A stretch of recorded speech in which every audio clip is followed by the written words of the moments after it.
Today I've got a quick tip for you to help protect yourself when you are going into very dangerous enemy infested areas.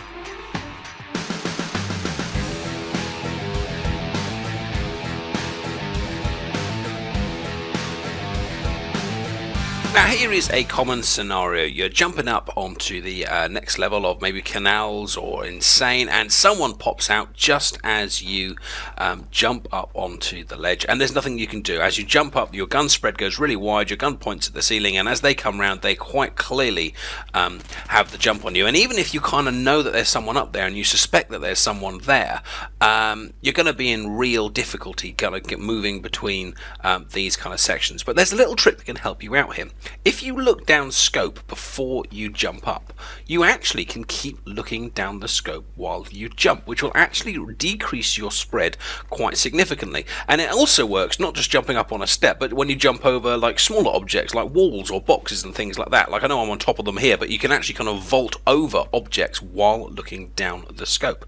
And what that means is, in practice, is when you're jumping up on these things, if you suspect that you might not be safe, if you take the time to just stop just before you get there, look down the scope and then jump up, if the guy pops around the corner, he may well still get you, but you have given yourself a far better chance of being able to take down that enemy.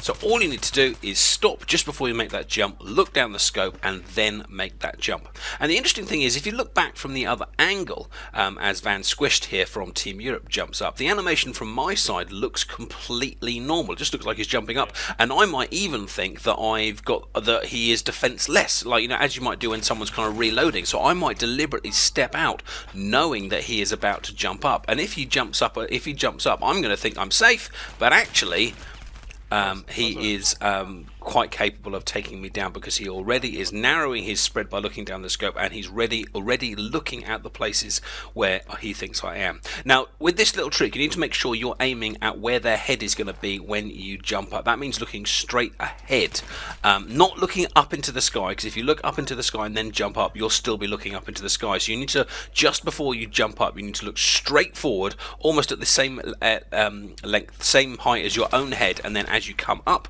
you'll then automatically be at the height of their head, which will allow you, if you aim correctly, to just get a very, very quick headshot. And like I said, exactly the same thing works on these kind of little walls like this. You can hold down that sight as you kind of jump over a little wall, and you can take that shot. You do kind of, it will narrow your vision, obviously, when you're kind of looking down scope like that. So you do need to have a good idea of where the enemy is likely to step out from when you do it. But if it saves you a life here or there, then it's going to be a good technique to use. So that's it for a little quick tip today, and we'll be back to know your gun next week, but hopefully this little tip will save you some lives here or there and get you a few extra kills. If you've enjoyed it, please give the video a like and do subscribe to the channel. Bye bye.